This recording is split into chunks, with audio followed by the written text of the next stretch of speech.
Oh, yeah. Good day to everyone joining us and wanted to attend today's exciting webinar focused on intelligent transformation and innovation. Just to let you know, it's an hour-long webinar and will be full of exciting thought process and ideas. And also for the information, this event is broadcasted live on LinkedIn and the recording will be there in our YouTube page as well. So do not forget to subscribe to our social media handles. Feel free to ask questions to the panel members through the Q&A section, and we'll try to get it answered at the end as per the time permitted.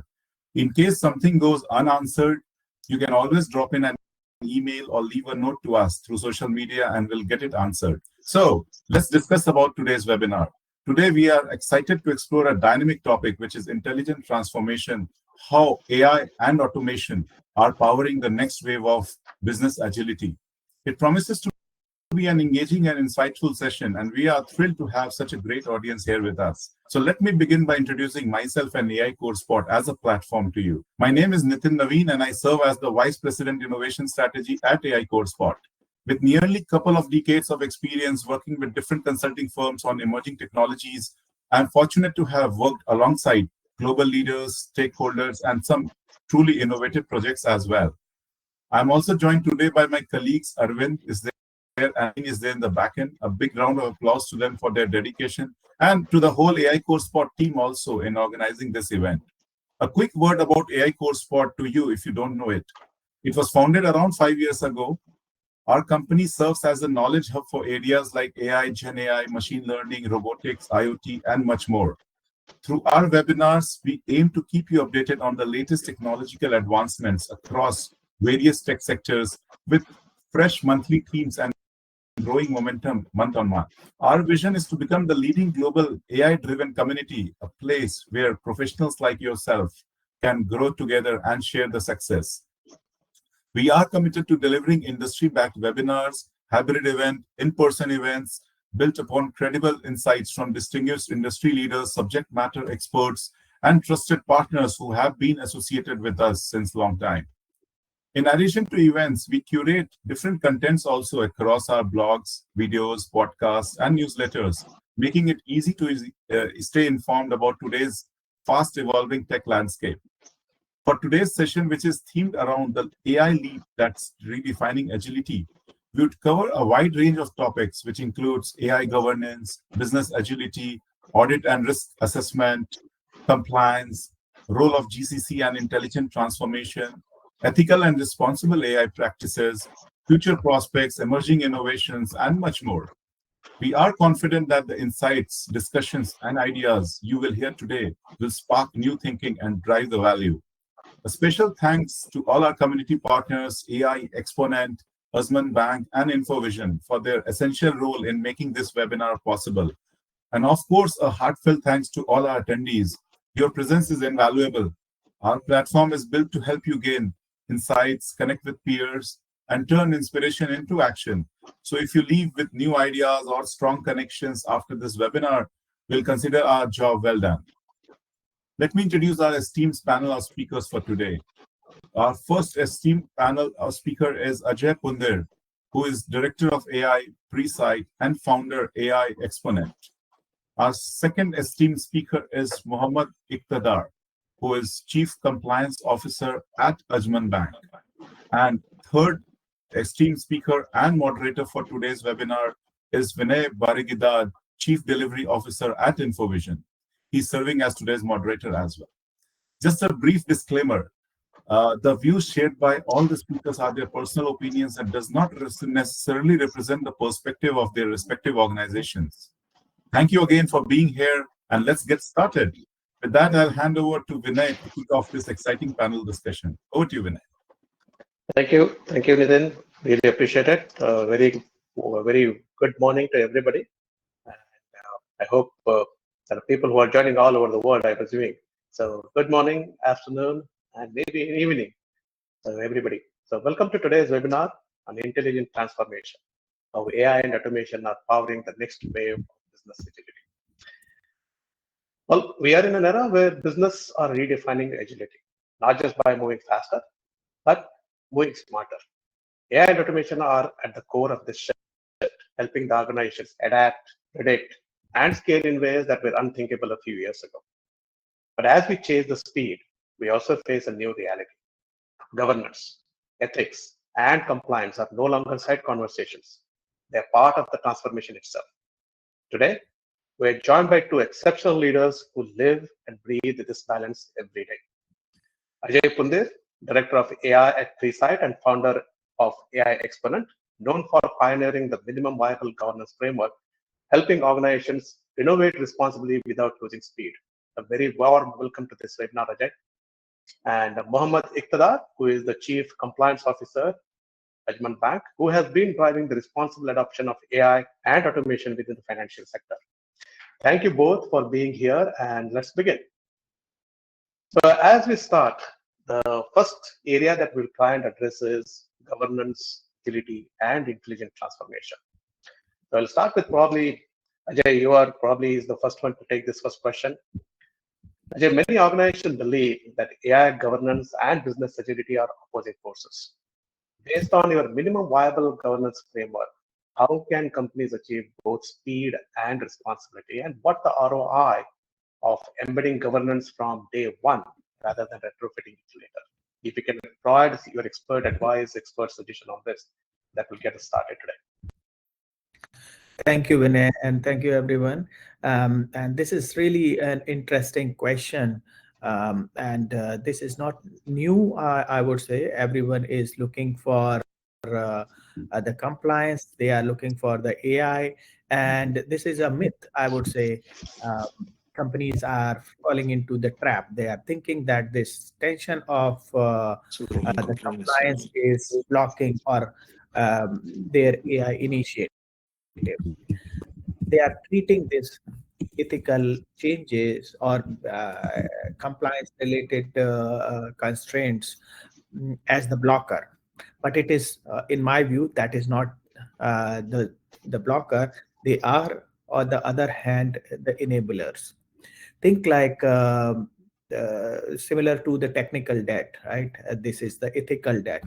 Technical debt is something that all the founders or the companies often take as a calculated risk, that okay, we will not be writing the test case, or maybe we can our rewrite our code, maybe logging, etc., something later. Right? Those are the technical debt that can be redone, that can be uh, compensated later. But think about the ethical debt. So ethical debt is something which is the broken trust of the customer. Maybe the regulatory fines, or maybe the societal harm that might happen through your AI use case, right? This is something that cannot be repaired. So that's why this ethical debt is very important for everyone to take care from the day one. Now coming to the compliance frameworks, right? And since in my interaction with various founders during Stanford Seed and Spark Lisa coaching sessions, often these founders, they think that uh, following these compliances are the blocker, or maybe they can slow them down, slow their innovation. So this is one of the motivation factor. I developed this minimum viable governance framework. This minimal viable governance framework, you can think like similar to your MVP, right? You don't need everything from day one, but you need a minimum governance to protect the interests of your innovation, and also protecting the society from getting harmed. This is just built on the four core steps. Number one is your governing stage. The governing stage is where you need to write down the one-page charter. So you don't need a big like a questionnaire or the compliance rule. You can just write down a few simple steps. What, as a company, you have the values, right? And what are the things that you are not going to do. This is just like a north star or the guiding principle for the whole team, right? Maybe you can say that we will not be building any surveillance tool, or we will not be shipping our product without having without doing the red teaming exercise, right? These are just the simple rules you can write down. In the second step, you whatever AI models or any open source AI service or something that you are using, just list them down in one Excel sheet. You don't need a bigger system. Just list down them, what services or what AI models you are using, where these data has come from these AI models, what kind of risk these models might have. Do they have the risk mitigation system or not? If not, then how are you going to have this, right? So it's a simple exercise. And the next step, you need to identify, or basically in the measure step, you need to um, test your system before each and every release. You don't need a bigger team for doing this security testing. You can just think who are your users, who are marginalized user, or which are out of your assumptions, right? What happens if they come to your system, right? How your system, in case your system malfunctions, how these users are going to be impacted, what kind of mitigation mechanism that you have, right? So you need to think, measure the impact, what kind of impact might happen if your system goes wrong, then how are you going to protect, right? And in the last step is record each and every decision, right? That is your manage step. So record each and every, whenever you are taking any sort of whenever you are making any assumption, taking any decision, you just need to record why, in what circumstances, what were the evidence that you took certain decision, right? Maybe you thought of avoiding certain data biases. Maybe the circumstances were like that, or maybe your assumption is certain that your data is not going to serve to certain type of people, right? These are all assumptions. So you need to write down all your assumptions, all your decision points in a record book. So this is your compliance book that might serve later in case you are going for any audits, right? So simple, like this is not something big.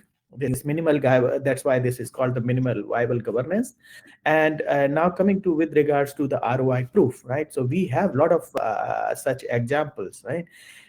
If you think like Amazon, that's very well known, right? Amazon recruiting AI tool. There are several other examples like Olive AI. They raised 800 million USD in the seed funding, and then they were like growing very fast, but because of not following these compliances, right, they had to finally wind them over, right?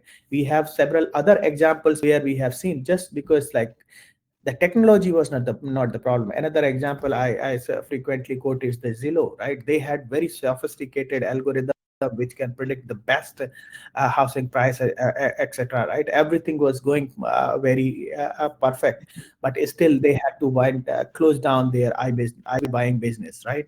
Just because they were not able to constraint within that regulatory framework, right? So that's what I can say, that this myth we have to like avoid. We need to think that these governance, or maybe these compliances, are not the blocker, but they are actually enabling you for the sustainable growth. So don't think that quick growth, but it's a sustainable growth, right? So that's what this MVG framework is, and I have many organizations who are following this. Very small, 1%, 2%, or maybe 5-10 people startups, they are following this framework, and they are getting successfully valued by when they are going for raising the funds. Excellent. Well, Ajay, very well articulated. Thank you for that input. What I heard you saying is there are four pillars for your NVG framework, right? The one is you should have a minimum charter that should be set up. And the second one is list all your AI services, what all you're using, where the data is coming from, what models you're using. So you're well aware of where the data flows so that you can put the governance around it. And then you mentioned about have a basic test of your systems so that you understand your users, you validate your assumptions, and you are in a position to impact the assessment of any kind of a governance and risk related matters. And the last one, whenever we take any kind of decisions, record those decisions so that can act as lessons learned, and it can go into implementing proper governance framework and risk management in the future. So excellent points, Sajay. So thank you for sharing that. I see some questions coming in. I'll probably take those questions once I have Mohammed also speak about a couple of questions. So I'll come back to the questions. I think there's some question from Shamshalani. I'll read out that in a couple of minutes. So now moving on, what Mohammed, since Ajay mentioned about all of these things and you are in the financial sector, so if you connect this to the financial services world, where compliance is not at all negotiable, how do you see AI and automation transforming internal audits and risk assessment processes in banks? And if you can also touch upon how are these new technologies changing the rhythm of control and assurance, our audience will be able to take that away. Thank you, Vinay. So first of all, with regards to the AI transformation, with regards to the second line of defense and third line of defense, because audit model sit within the third line of defense, risk management and compliance sit in the second line of defense, and the first line of defense is business. So from compliance and operational risk management perspective, and I will take the question later because third line of defense is internal audit. AI and automation are poised significantly to transform all the tasks related to risk management and compliance function. I'll give you an example about the risk management. Risk management has different categories: operational risk, financial risk, market risk. So AI play a very important role in regards to the analyzation of the vast data sets, because we need to report about the CBRB, we need to report about the ICAP, we need to report several reporting to the central bank of the. So AI, what is helping us out, reviewing the vast data set much faster and more comprehensively rather than the human being will do. Secondly, enabling most robust and continuous risk identification and very good results. The results are really, you can say, giving us meaningful kind of a thing, red flags, triggers, and also the alerts which we are requiring from the compliance and the risk management perspective. So it's proactive identification is there, and potential control weaknesses have been highlighted, which might be missed by traditional sampling methods when we are doing and reviewing the vast data sets. Second, it's an automation of repetitive tasks such as data extraction. We are doing it for a number of reports required by the regulators. And we have control testing from the RCSA model and as well as the gap assessments. And so this will free the team to more go towards the analytical reviews and predictive testing rather than focusing on the simple things which are not being required and which should not be giving their meaningful time is going to be reviewed in the big vast data sets, what exactly they need to do and exactly what needs to be done. Second, the most important aspects in this, when we talk about with regards to the most important aspects, which I will not to cover over here, that we have more time to understand about after doing this whole analysis where for the emerging risks, new risks, which are coming from either from the compliance spectrum or from the risk management spectrum. And we have to take build them into the strategic alignment, how to deal with these strategic issues. So this improves the accuracy and efficiency of our control functions, because risk and management and compliance sit in the risk control functions. Now, AI-powered risk assessment tools are more dynamic and predictive, definitely. Insights into risk, moving away from static priority assessments also. And this can be lead to more agile functionality. It is more agility is there. Timelines have been, you can say the time which we are taking when we're doing the manual data extraction using the Excel sheets and all this, it's taking us more time. Let's say if something needs to be required to be given in the format of a certain format, it is taking us time, right? 3 to 4 working days. Now it's being reduced 1 to 2 working days, and we are giving more abreast data, more clear data, more emerging risks which are being checked in the data sets. Now coming back to the internal audit, what basically the dimension happens for the internal audit. Internal audit with AI becomes really, really strengthened because of three reasons. Number one, the observation mamming is no more related to low and moderate risk items, because they know very well that low and moderate risk can be settled out as an areas for improvement. They are now focusing more on the, because sampling methods have been done properly, there is a more emerging risks that are available. Their focus is changed now. It's more related to suitability of the customer, affordability of the customer, and sustainability, the most important aspect, which is sustainable organization value. So automatically their focus is now towards the, previously when we are talking about the internal audit, they're talking about the going concerns, they're talking about this happened, this control is weak, this control has, now they also go one step ahead. They are reviewing those kind of items and giving more meaningful, a strategic kind of observations, which really can implicate the bank, and there will be fines, there will be other issues. So it's a big transformation in internal audit also, plus the analytical tools which they are using right now for analyzing the data sets and getting an observations over there.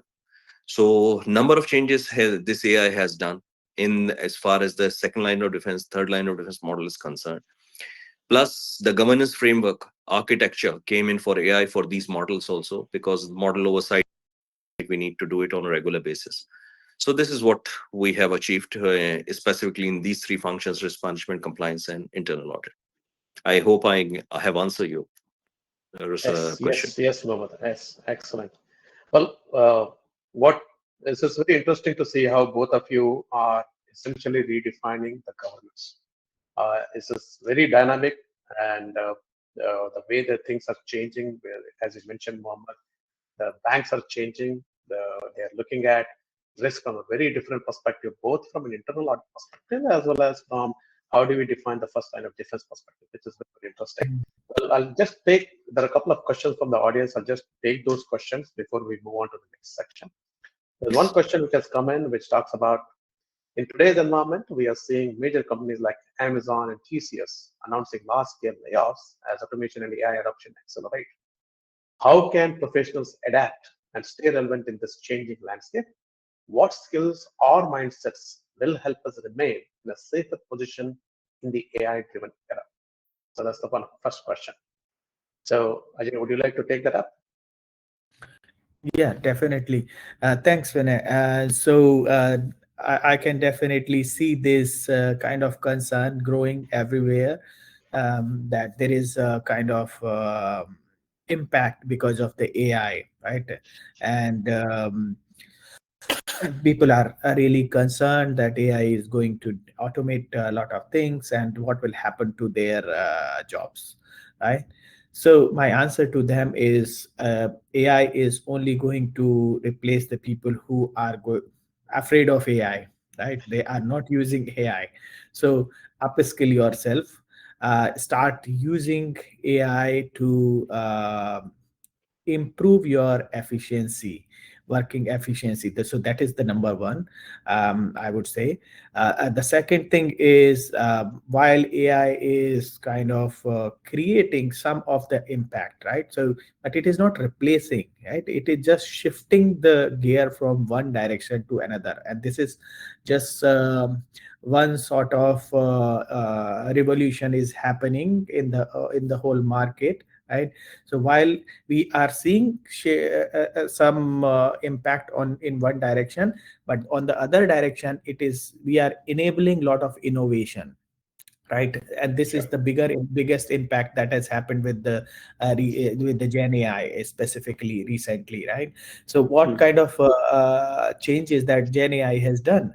It has not only enabled people to reduce their time spent saving money, etc., but it has opened a new direction, which is like new businesses or new revenue or new type of ecosystem which was not reachable earlier, right?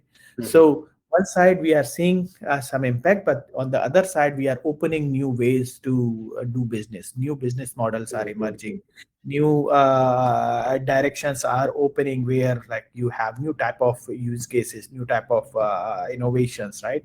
So the only way or the only thing that people have to think is not getting afraid of AI, but incorporating AI into their daily life, learning how to best use, make best of use of them, and improving their overall workflows.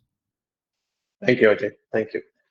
Mohammed, I I need have to the add next few one. things in this. Yes, please. See, AI is not a philosophy. It was there since very long. Now Yeah. AI is going further with regards to connecting with the robotic process automation. Robots are there who are basically in compliance, have been finalizing the alerts, Mhm. adjudication, and back-end blockchain models are there. So ultimately, AI has taken a revolutionary kind of a 360-degree change within the, you can say, in the last 3 4 years, and specifically now to how it's going. It going to be the, you can say, in the next few years will be the life cycle. In every area, you will find auto working solutions. So automatically, we need to change our even understanding about this. This is a new skill set, and definitely people are growing. Basically, people are trying to get the understanding of that. But on the contrary, the most important thing, the people have to start thinking in a different way, because now things will be more agile, more productive, and more towards the sustainability issue. So that's my own, I need to culminate this answer as. Sure. Thank you, Mohammed. That is very helpful. I have the next question for you, Mohammed, where there's one more question coming in. The question is, looking ahead, what's the next frontier in intelligent automation, and how should organizations prepare to stay ahead of that curve? Can you repeat your question, please? Yes, yes. What is the next frontier in intelligent automation, and how should organizations prepare to stay ahead of that curve? See, automations are coming one after the other. I will talk from the mind perspective, from the compliance innovations and other things. We have right now there are several models are working in the different kind of an intelligent automation, which is really challenging human intelligence. And indirectly or directly, it's a mix from the integrating the human exercise with the AI tools while maintaining strong governance, compliance, and audit perspective and control function with the multi-faceted approach. So the most important thing, we need to have a clear roles and responsibility in place. We must define what exactly we require. Secondly, now AI enterprises focusing on interpreting the results and making strategic decision, handling complex exceptions. AI, on the other hand, excels and data processing. So robust data governance is crucial, and the intelligent automations which are coming over there, when they definitely when will be there, it will improve the data quality, security, privacy, ethical issues, and all these things. So I think so. The way the things are now going on, and the way the things are basically coming in from the intelligent aspects of AI, I think there will be a big change coming, and I personally think people have to adapt the new changes as early as possible. Excellent. Thank you, Mohammed. I think in the interest of time, we'll probably head to the next section. I'll take further questions along the way. The second area that we would like to talk about today is differentiation and deployment in the age of commoditized AI. So, Ajay, as the foundation models and automation tools become increasingly commoditized, where do you see the real competitive differentiation emerging? Is it in the technology itself, or in how organizations deploy and govern these systems? What is your thought?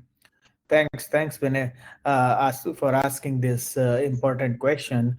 So AI has like changed frequent, like very quickly over last couple of years, right? And with the availability of all these foundation models, by just like in one click, anybody who has the credit card, they have now access to AI, right? So they can just get the subscription and they can start using, right? If you are a founder and if you want to build something, you can just get the access of these AI tools and you can start building your product. Now the trend is coming of solopreneurs, right? So one person company, right, or one or two people, they are making the whole entire company, right? So where the differentiation is, this is the question to everyone, right? Because everyone is using the same foundation model. So your Model is no more a kind of differentiator, or the technology. Everyone is using the same technology. Then what is the differentiator? How you can still make yourself as valuable? So that lies, I would say, into two things, right? Number one is the local context, right?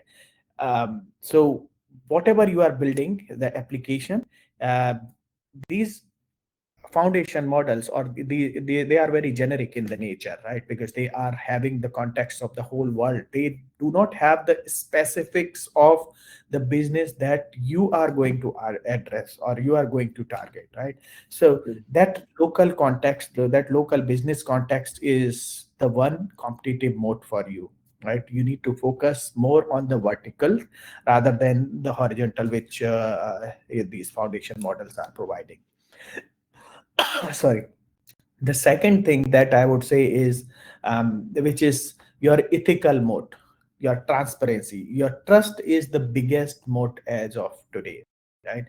Everyone is having the same type of AI models, right? How everyone is using the same technology.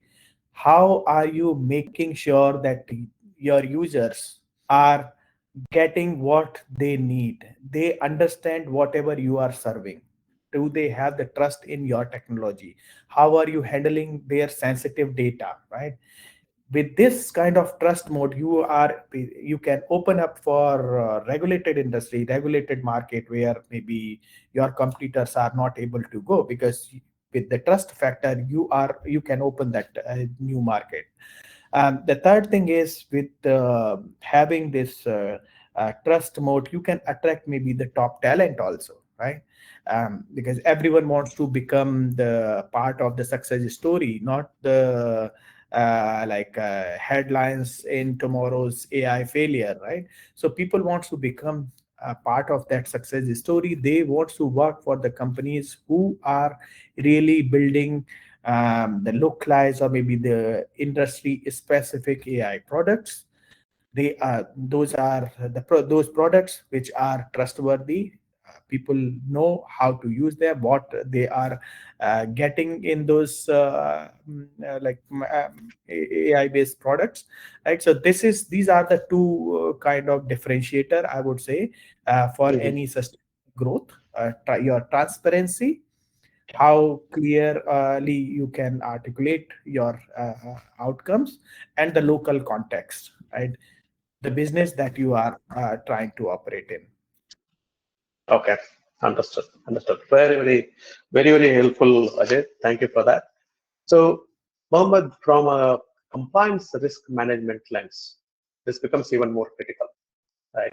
So, how can financial institutions integrate human expertise with the AI tools while maintaining the strong governance, compliance, and the control frameworks that we are discussing about?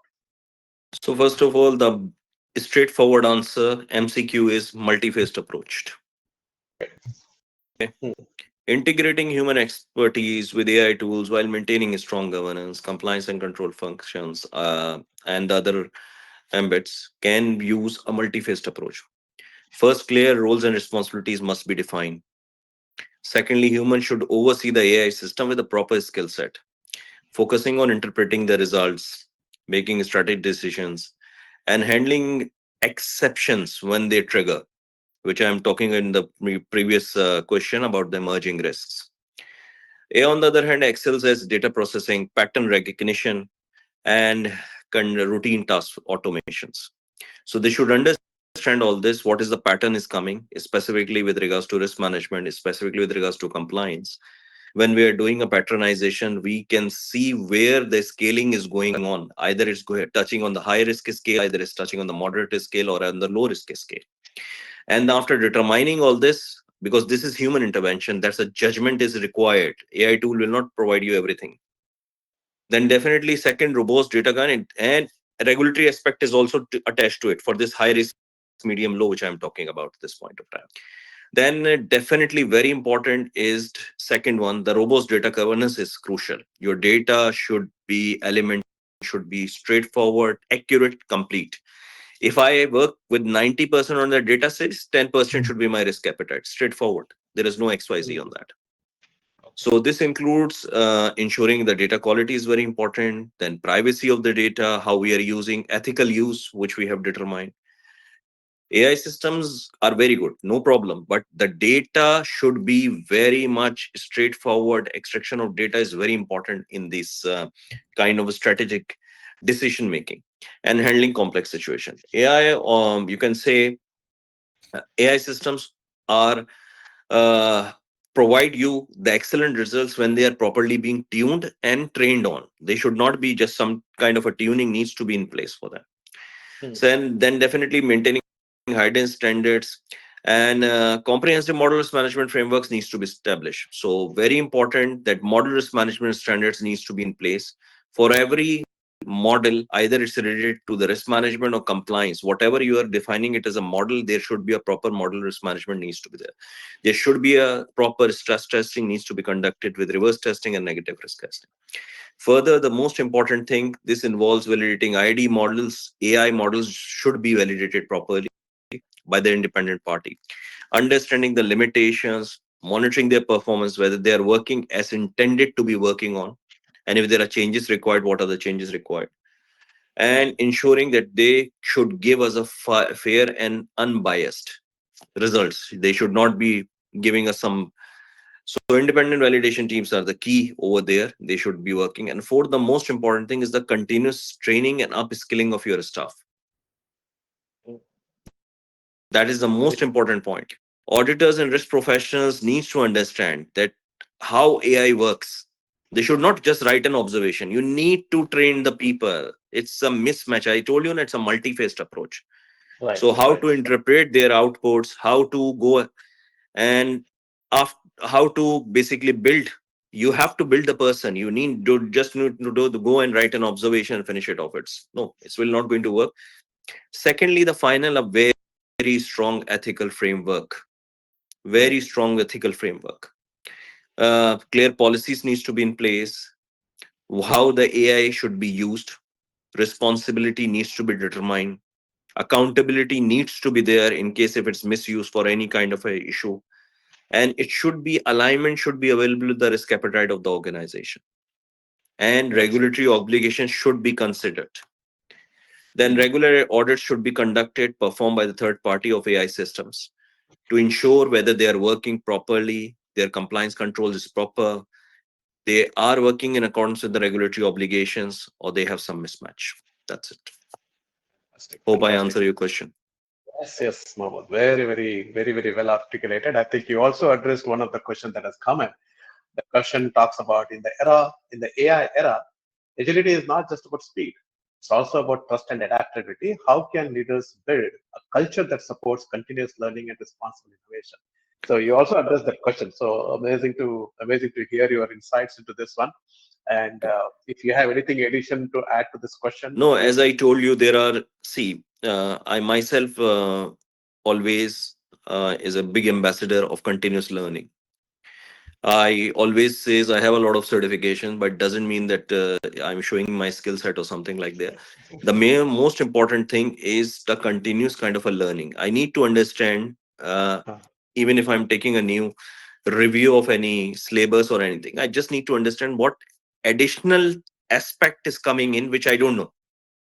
hmm, And for that aspects, I need to figure it out. Yes, this is a good learning, and there is no kind of, you can say, have an issue if someone junior is telling you something good. You need to understand there, because we are definitely obsolete people, 100% I will say, because now the Gen Z is there. correct, So Gen Z understanding is quite different as compared to us. We might be correct. considered as Gen X because we have gone through the entire, we have seen the transformation from telephone to the mobile banking, and then mobile banking to the AI. But on the contrary, we need to understand this. This is all a transformation happen. We have seen this. But the new generation is far ahead with regards to the cross control models. So their way of thinking is quite different as compared to us. So I think so everybody has children and they have tablets in their hands, mobile. They are better than us. We have to accept this, and that's a philosophy. So for Yes, that yes, one, we need to learn as much as we can. Secondly, the continuous learning is a very important aspect. People took because they got the CP hours. CP hours is another thing. I don't want to go in that aspect. My aspect, what additional is there to learn more, which we don't know. If we don't know, let's put it in front, get it done, finalize it, and please go through it, because things will going to be change. It's a 360-degree change. This is not happening in after COVID. The changes, if you see the world, how the world has been changed, Oh yeah. it's drastic change. And now It is the a way the things are going, it's another. Previously we are thinking, you can say, I will talk from compliance perspective. I am before 3 years we are thinking about how to adjudicate the alert, what kind of scenarios needs to be built in, what are the tuning Mhm. is needs to be done. Now scenarios, things are changed. It's automatically models are available which have algorithms. So the True. history is now for algorithm based. Nothing. Forget about the old scenarios, what you are writing, how much the parameterization, what is the configuration at the back end. Now we are talking about cross control models aligned with a proper algorithmic approach, and there are additional things which are coming in. So it's a 360-degree change, sir. And real time data is the most important aspect. Yeah. So data is the key. That's it. Yep, yep, absolutely, absolutely. I'm with you on that moment. So thank you for articulating that. It's been it's been exciting. It's been a very very insightful conversation so far. I'll probably move on to the next section where we're going to talk about the regional context and how the GCC and the responsible acceleration is happening in this area. So moving on to Ajay, the UAE has positioned itself as a global AI governance pioneer with the UAE AI Charter and National AI Strategy in 2031. Right, that's something that has been developed. How should the organizations operating in the GCC leverage these progressive frameworks to accelerate their intelligent transformation while maintaining global competitiveness? What's your take on this? Mhm. Thanks, Vinay. UAE has not positioned itself as kind of the first place with AI regulation, but they are positioning themselves as innovation infrastructure country, right? So this is the place where you come, you have like everything is aligned with the innovation in the mind, and the country leadership is trying to facilitate all the necessary ingredients that you need for a sustainable growth, for the sustainable innovation, right? And this is AI regulation, or maybe the trust framework or the trust infrastructure is one of such ingredient that this country is providing. Okay, if we see like what companies needs to do or how they can leverage this trust infrastructure that this country is providing, I see that the first thing that comes to my mind is uh, how the UAE AI charter is different than maybe the other countries that they are following, right?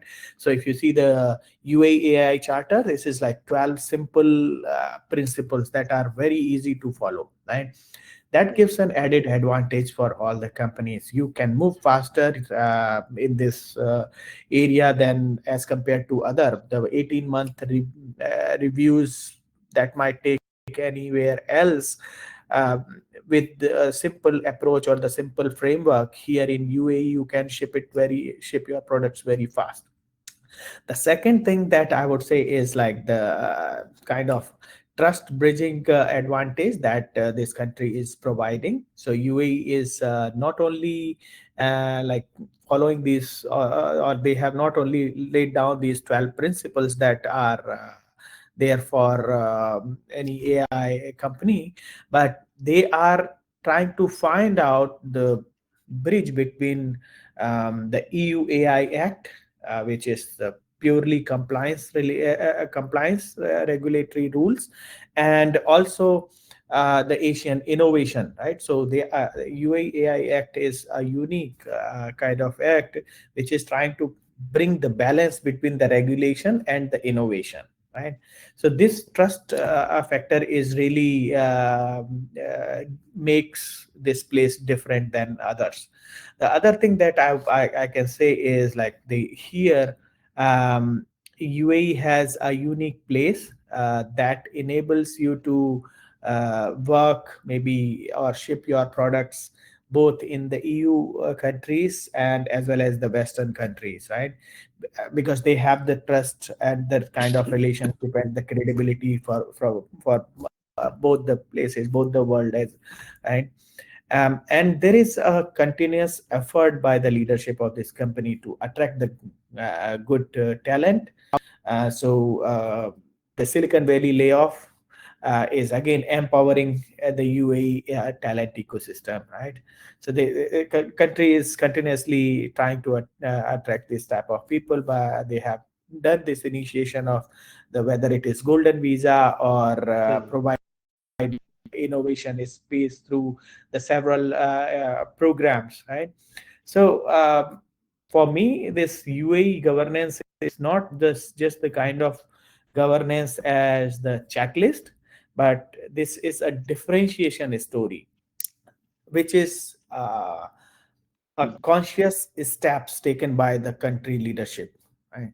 To Right, right. have this, to build this innovation ecosystem or the trust ecosystem here in the UAE by leveraging the trust architecture, uh, simple and manageable compliance, which is like the UAE AI Act, and attracting the global talent. Excellent. I hope this Well, answers. yes, yes. I mean, it's very exciting to see, especially when you said there are only 12 simple principles as part of the Yeah, UAE, right? So that's very exciting to hear. And you also mentioned about it helps you to ship your product fast. I mean, this is exciting to see the policy becoming a competitive advantage for anybody yeah, who wants to come and start working from here, right? And all of this is helping the innovation ecosystem, it's attracting the talent and the trust, the architecture building. All of this is bringing the people together who can build AI systems and ship them faster from this region. So this is right. amazing to hear. So thank you, Ajay, for those inputs. Yeah. And if we look at how these principles apply to the financial sector, where automation and oversight usually interacts. So, Mohammed, how should banks balance automation with the human oversight in areas such as anti-money laundering or fraud risk management, or even in the operations controls? What is your view on this? Vinay, it's a challenge for the banks. It's a challenge, really. Okay, it's a big challenge and critical challenge. Uh-huh. Uh, AML, fraud risk management, operational controls, the way the things have been dynamic, risk-based approaches are coming. Definitely, it's a difficult. The key the key is to leverage automation for efficiency and scale while retaining a balance judgment. Okay, there are complex decision making because now we are talking about anomaly detection. So, what is the meaning of anomaly detection? Automation is excellent for the repetitive tasks, but definitely for the rule-based checks, initial data analysis, all these things. This includes shifting through large volumes of transactions, and definitely on the contrary, if we go further, so it's an automation. You can say AI is excellent for the repetitive tasks, rule-based checks, some kind of a data sets analysis, all these things. But it includes shifting through large volume of transactions of suspicious patterns, specifically in fraud, in AML trends. And it's flagging something potentially fraudulent activities based on predefined rules also, which is Hmm. and automating or routine control checks are required and all this. Although it's free up humans resources from the daily task and all these things, but auto it requires us allowing us more towards, as I told you first in the first question, emerging risk. So automatically it will be more focused on the strategic and investigation work. For I because I am the fraud students also, so I always says investigation can't be carried out by machines. You need Hmm. to have humans in place for the proper investigation and taking a judgment call. So human oversight remains indispensable for several reasons. Firstly, automated system can generate false alerts, false positives. So how to articulate them? You require humans. Then human analysts are needed also to determine the validity of the alerts, whether they are coming properly or they are not coming properly. Secondly, for sophisticated fraud schemes like advanced fee scheme or any other things, SMS kind of a phishing alerts and all these things. They require evolving ML typologies because fraudsters knows that they are fast, they can do anything. So you need to have a typologies. Brand may always not be captured by existing your automated rules. You need to make a tuning. You need to get the new scenarios in. And human analysts are needed to review these alerts and determine validity automatically. Secondly, understanding and investigation the skills of the way the human thinks in all directions, 360-degree. Machine can't think in that way until unless you define the machine. So then might be thirdly, the most important aspects in this is the ethical considerations, because let's say you find someone, investigate, he has made from fraud, he has given some data outside. So there is an ethical consideration came in place for to take the need for the complex judgments and all this. And it requires certain kind of a human intervention, like a disciplinary action against that guy. You need to take that guy some kind of a matters related to police, so you need to go ahead with the police and different thing. So AML understanding contact and context often requires human integrity. Secondly, a hybrid approach is generally most effective in this column. I have little points. I'll just go ahead with that one. It involves you automation. Identify and flag potential risk by the automation. So systems can go ahead and they can identify, highlight some flag potential risks when they are reviewing a managed fraud and AML. Large data, enforce and standard operating procedures, whatever the standard operating procedures have given scenario that. But human oversight is the main important focus. It needs to be there.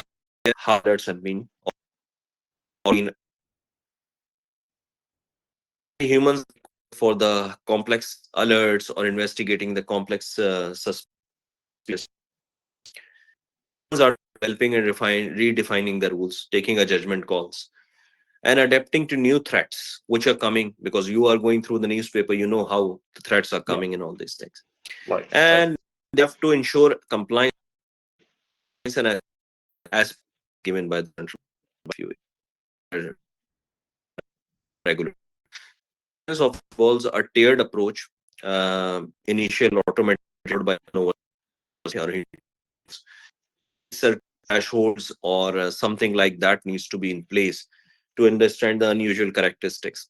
And again, I will come back to my main point. Between the automated system and human alerts are vital to optimize the balance over time. Makes sense. Makes sense. Well, I think, Mohammed, this is very good to understand how we need to look at risk, right? So we still need humans to oversight as an oversight because they Again, I'll can repeat myself. right? It's a multi-faced approach. Yeah, it's a multi-faced approach, is what you mentioned. Correct. Correct. So I think it's very, very interesting to see how the balance of machine efficiency and human intuition is required for us to deal with the risk management, compliances, and everything else.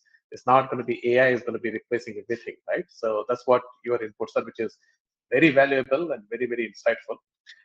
One of the questions that is very relevant at this time, which has come from an audience, is in today's time, even hackers using AI to disrupt the business agility to agility. So how can this be protected?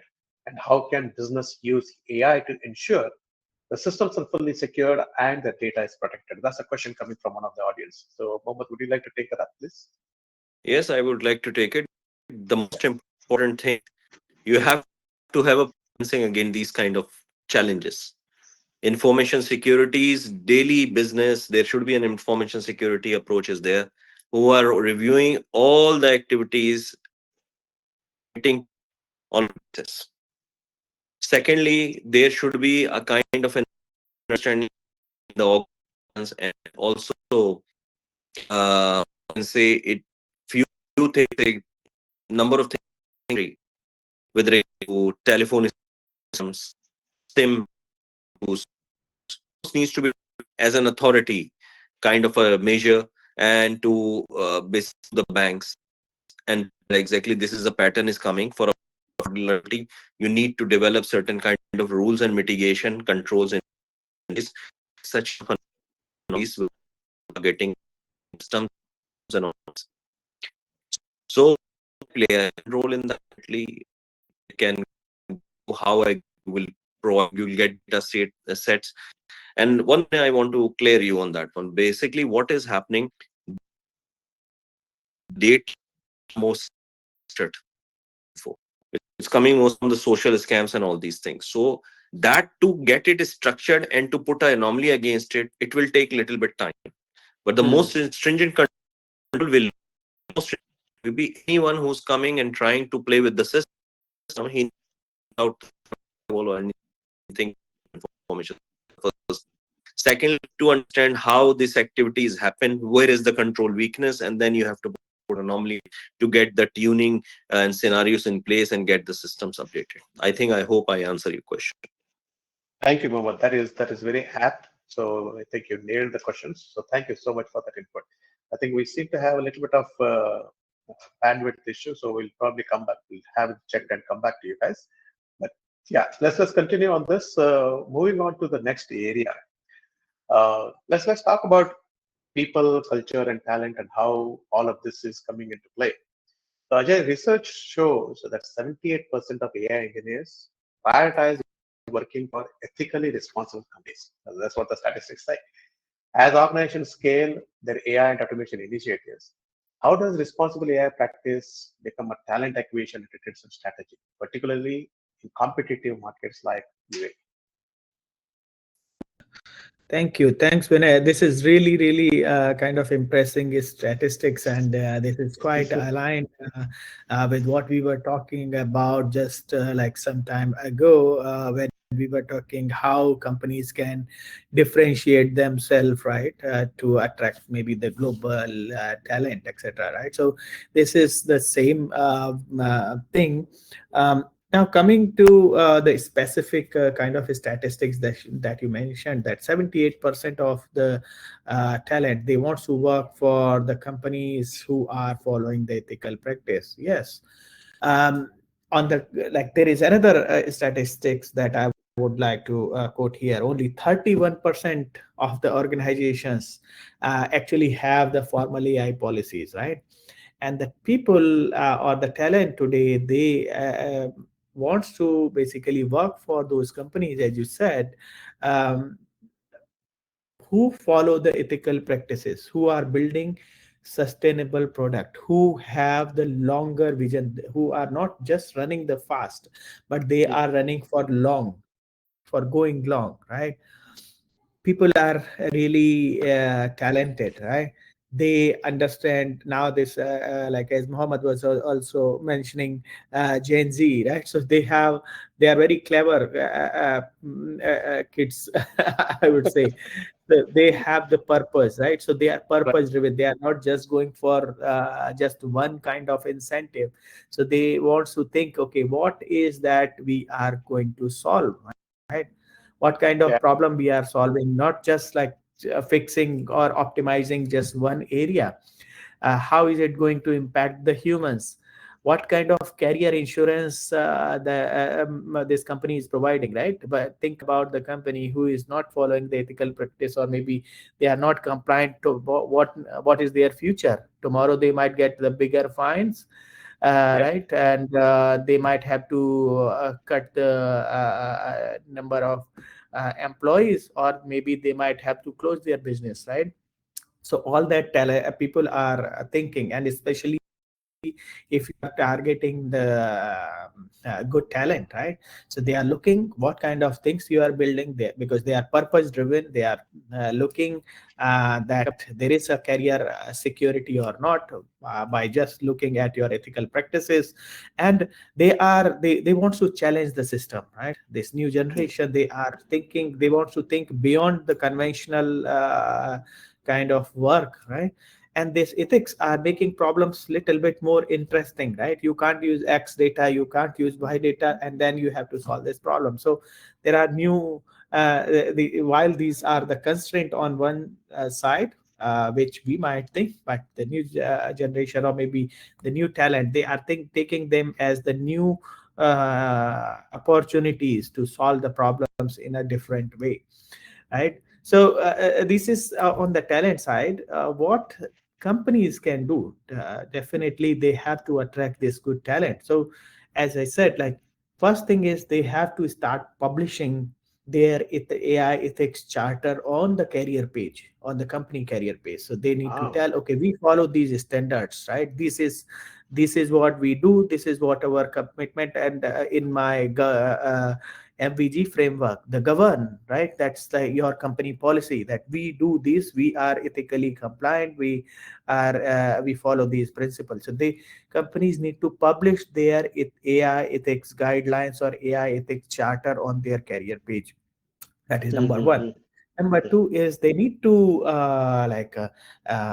let people speak, or maybe their engineers speak about ethics, compliance, what kind of policies they are following in while building their products in various forums, right? The third thing is they need to showcase, or maybe they need to incorporate these policies or these ethical principles in their product development life cycle in each and every step. And they need to showcase this ethics sprint in wherever they get the opportunity, maybe in the product brochure, or maybe in Mm-hmm. the product catalog or something, that what is their innovation cycle, right? How they are following these ethics principle in each and every step. So once they will start showcasing these things to the talent and to the end users, people will see, they will gain the trust, they will start believing in what you are doing, and with that trust they will get attracted. They see that this is not just like a kind of short term or a smaller goal, this is a long term run we are going for, right? So Yep. in my view, this governance maturity, it is as equally important as we give importance to our GPU clusters in the AI world, right? True, true, very true. I think Ajay, that's a very great reminder that responsible AI is just not about good ethics. It's also about good business and good branding. And as you rightly said, if the companies can look at putting their AI ethics charter on the career page and let the world and the aspiring talent know, hey, this is how we are managing. This is how our framework looks like. And it's very interesting when you say that the AI engineers who are part of the team building the products, if they can be part of the forums talking about how they are introducing all these policies and incorporating the policies into the PDLC, that also helps a lot of people who are looking for joining a company understand how each organization is managing these things, how they are infusing this into the entire PDLC cycle. So great inputs, great points, Ajay. Thank you for sharing those. And I think the next thing is let's also look at how making AI stick in the organization, right? So many AI transformation initiatives stall in what is often called the pilot regulatory. So Ajay, drawing from your experience with enterprises and startups, what are, in your opinion, two, three critical governance and operational practices that differentiate organizations that successfully scale AI from those and that remain stuck in experimentation? Thanks. So this is the phenomena we see a lot, especially when everyone is trying to ride on the AI wave, right? AI is in some of the places, I would say, has become a kind of buzzword. People think that because they are feeling that they are not getting the right sort of return on the investment, right? And things looks good in the POC, but when they it goes to the production stage, okay, we are not getting the kind of return that we were expecting, and there are several reasons, right?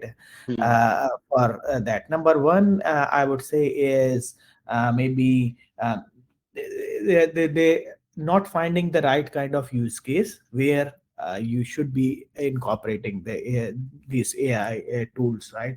So that is from the beginning itself, because they are not thought from the end user perspective, but these tools or these use cases that people are trying to build, right? They that is technology driven, not the user or the use case driven, right? Okay, I have got the, now this is the new tool to yesterday got released by DeepSeek. Okay, we can do this OCR, right?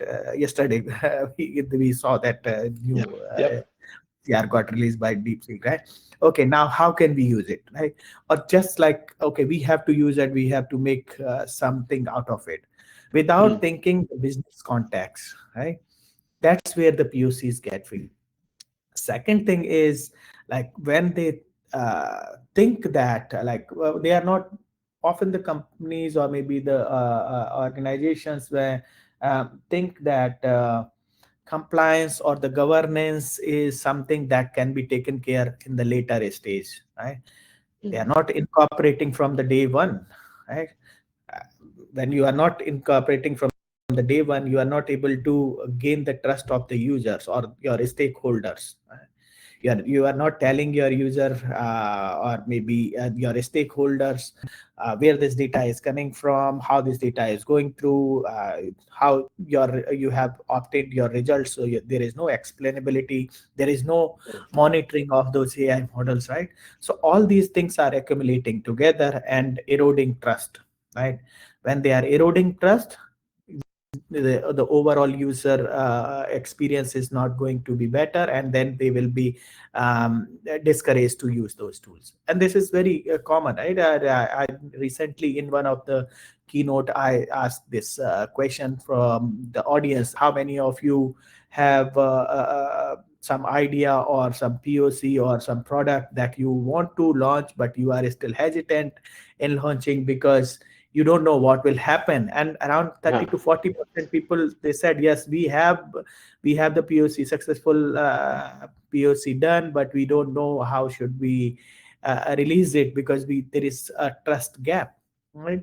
And the third thing that I see is, like, or maybe this is one of the trick that the product owners or the companies can incorporate into their practices, may not just starting or not just putting these governance in everywhere.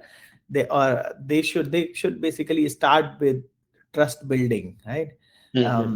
So I can give, say, for example, one of the thing that we did in when I was working in MX, right? So we were building one anomaly detection kind of model for the merchants, etc. So this was an internal tool. So what we did is, first you have to start from the smaller steps, gain the trust. So first we built a simple classifier model. Okay, this is how it works and why we are getting certain results, right? So we showed those results along with the full explanation, along with our own full methodology to the other stakeholders to gain their trust, right? Once they started trusting, then we moved to the complex algorithm, which is like giving the more complex results. Again, like, they are coming not full, maybe the partial explainability, but since there is a trust, then it is easy to even onboard other stakeholders and the users, right? And the third thing that I see is how these companies, maybe this is one we are also following here in our company. So I call this as the trust builder tries, right? So we have different level of responsibility to different stakeholders. The technical team lead, they are responsible for making sure that the product is kind of feasible technically, it is built properly, there is observability, there is a kind of explainability incorporated in the system. Business lead or the business owner, they are basically responsible on designing the business use case first, right? Not the technical use case or the technical feasibility of the product. And there is a governance lead who is going to certify or who is going to work with the other two members that, okay, the use case is business compliant but also ethically compliant, right? We can build, but the question is, should we build or not, right? So that's the one major thing, right? that if you ask only the if there is only business user, then he is only going towards the money, right? He will say yes, we can build it, right? Technical guy, they will say yeah, there is a technology, we can build it. But the real question is, should we build it, right? So when they all three work together as a team, as the trust builders, right, then they can build a more sustainable or more like successful product, which is not going to die in the POC stage, but a long running product. So the overall, I would say, my this is from my practice. Any sort of pilot success relies on these three things. Like technology stake is 20%, and 30% is your governance structure, and the 50% is that organization readiness, which is the mindset. People should have that mindset. This is the bigger chunk, I would say, in the whole equation, right? Okay. They need to think from the day one all the possible cases or the scenario. How is this going to impact? What kind of implications my product is going to happen? Who are the actual user? How they will be impacted, right? If we think through all these steps along with the governance, then there is no way of like the chances are really high to get success. Great. Thank you, Ajay. I think what I heard is start small, build trust, show results, and scale gradually. That's the best thing to start. And engage with the Perfect. business, show them the business use cases, bring in the governance leaders, so that everything is managed to showcase that hey, we are building something that works. And that is how we have to build the trust and move away from experiment stage to a full-blown product. Right. That is what you are Right. recommending. Thank you so Right. much, Ajay. That is wonderful. Mohammed, if you were to reflect this back into the financial domain, where projects can easily get trapped into proof of concept, to help institutions cross that chasm from experimentation to operational impact, what would be your take on this? So first of all, to help financial institution move beyond from the proof of concept phase and achieve operational impact, several key strategies are available. And the results are, firstly, we need to evolving from experimentation to the production grade standards. This is very important. This implies that proof of concept needs to be designed with scalability, integration into existing system in mind, keeping what are the systems will going to be affected once you do this activity. The success of initiatives like a common data model suggests that developing open standards, ensuring solutions are ready for widespread and use can significantly ease the transition rather than implicating it. Secondly, a phased transformational journey is sprint wise with identified key enablers is beneficial. So digital transformation, really a single leap, but rather than a series of steps, there should be a steps needs to be defined with the proper process flow and the understanding methodology on that. So understanding of these stages and specific tools which are in place, which needs to be aligned with along with the processes or expertise required each point to integrate it properly and helps manage the progression from initial testing to the operational deployment, the full final deployment of the system. And lastly, clearly defined use cases and a compelling value propositions are paramount. So many AI projects, for instance, remain in POC because their potential benefits have not been determined or revenue generating capabilities are not fully articulated. Return on investment. So this is very important. Don't take a system just for the purpose of the system. Having a system is not the issue. There should be a return on investments. And because everything is now, it's a very high price. Yes. Demonstrating how a new technology or process will improvise your customer interaction, efficiency, create new financial opportunities for you is vital. If it's really working, then it's okay to justify the investment also. An effort required for full operationalization. This moves the project from an interesting experiment to the strategic business perspective and a very valuable investment for you, for your organization, and moving ahead. Excellent. Well, Mohammed, thank you so much. I think those are very wonderful insights. So what you mentioned about is look at the scalability, first of all. And the second one is it's very important to look at hey, we already have so many existing systems. How your new system is going to integrate and work seamlessly. That's a very important Yes. ask. Without Yes. this, many systems would fail. And Agreed. usually what happens is, if at all we try and implement a big bang approach, failure chances are higher, is what you're suggesting. Yes. So Yes. Yes. go with the phase transformation, which will help everybody to adapt and then slowly start sticking into an enterprise level. See, I'm an And today, auditor. For me, the first thing is planning. If I didn't huh, plan properly, I definitely not going to achieve my results. Simple as that. I completely agree. Yeah, it's also important for the organizations and the people who are building the systems to define what is the benefits, what is the ROI. If we're going to bring in a new system and it is AI enabled, how is it going to help the business? How it is going to help the customer? And what kind of efficiency is it going to bring in overall? So if all of these can be well articulated, I think we are hitting a gold mine. So thank you for those inputs. I think there is one question that has come in. I'll just take that question, and that probably will move into the closing. The question is how to pick the right AI tool in today's time where every AI tool is able to provide the same or even better results if prompts are given. So for example, we have DeepSeek, we have ChatGPT, we have Claude, we have Grok, we have Gemini, all are doing things which each one can do. Which tool can really help build business agility in real sense? So Mohammed, do you have any So inputs on this? my inputs are very clear. First of all, understand your requirement. Hmm. What is your requirement? What is your business model?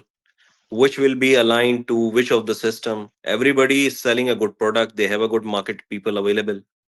Yeah, But flavoring the things are different. But understanding your business model is the most important thing while going for bringing any system in place. And yeah, ease of the system is very important. Tomorrow you need to use the system. Every time the vendor will not be there to tweak it. So ultimately, you should understand how you can use the system, how you can train the people, and how it will go for a longer version of the game rather than just for a showstopper that we just need to do and build the system and let's finish it off. That's the most important thing. makes sense. So, Makes so sense. alignment is required. Yep, yep. That is Otherwise, very the helpful. products are there, everybody says, but you have to see which one fits you. That's it. Okay. Thank you, Mohammed. So as we come to the closing, before we wrap up, I'd like to just pose one rapid fire question to both of you. Okay. So maybe Ajay can take the answer first, and then Mohammed, you can have the answer second. The question is, if you had to describe intelligent transformation in one word, what would it be? Ajay? So for me, the intelligent transformation is kind of transformed into one word called trust velocity. Okay, though you can say that these are the two words, but that's like I would say they are not the two words. The trust velocity is the one word. They are together, and if you want to build a sustainable business, you need to move at the speed of trust, not at the speed of Hmm. bureaucracy, and this trust is definitely your differentiating mode. Thank you, Ajay. Mohammed, same question. For me, I'm in the banking field. One word is called digitization. Simple as that. Okay. It's Nice. straightforward. Because the future is not the banking which we are working right now, it's a digital banking. Right. Digital banks are already in, no need of any branches, everything is on your palm. Mhm. Systems are available. Mobile banking came in. Things have been changed. Digital onboarding journey is there. In 1 minute or 2 minutes, you can open the account by having your face ID, recognition, and all these things with your ID available. Different systems are available to verify your identity. So I don't think so. For me, it's digitization. Simple as that. And transformation going forward. More for the digitization. Fantastic. Well, this was very wonderful. Thank you both, Ajay and Mohammed, for such thoughtful and actionable insight. It has been very wonderful talking to both of you. And to our entire audience who took time to join and be part of this entire conversation, thank you for joining us today. And I would like to thank AI CoSpot for organizing this wonderful session and bringing great minds together. And thank you, Infogence, for sponsoring this event. We hope this conversation has helped see how the AI and automation aren't just the tools for efficiency, but they're also catalysts for smarter, more responsible, and more agile organizations. Stay tuned for more discussions in this series until the next time. So I'll hand it over to Nitin for closing remarks. And again, thank you for being a wonderful audience, and thank you for being wonderful participants in this entire webinar. Thank you, Nitin, over Vinay. to you. Thank you. Yeah, thank you, Vinay. Thank you for being a great moderator. I know the discussion is ever ending and very absorbing, actually. After a long time, I'm hearing, great conversation from great leaders like all three of you. Mohammad, Ajay, thanks a lot for, bringing and contributing to this forum and fostering a great discussion. As you know, the people who couldn't attend today's session or wish to review it later on and try to understand what things we discussed, the recording will be available on our company's YouTube channel. So you can just like and subscribe to our social media channel. We are excited about the upcoming technological innovations as the AI Core Spot and as to the whole world will be delving this year. Our future events will cover a wide array of sectors, which includes all the important sectors: banking, financial, insurance, telecom, retail, supply chain, healthcare, manufacturing, and we keep on adding wherever the technology innovations are going on. So keep in touch for ongoing education opportunities. Stay updated on all the tech news, which we are updating not only for different region, but overall the global market by visiting our website and follow us on our social media channel. We extend our sincere appreciation to InfoVision, who is our knowledge and innovation partner, and Digit7, who is our technology partner. So visit infovision.com to explore more about the tech innovations which they are doing. It was a pleasure to bring this session, and we hope you enjoyed it as much as we did. We look forward to more engaging sessions in the near future as well. There's one plan for the next month. So whoever is there, please go ahead and register for that in the UAE time zone. Take care, and here's to a great day and year ahead. Thank you. Thank you. Thank you, everybody.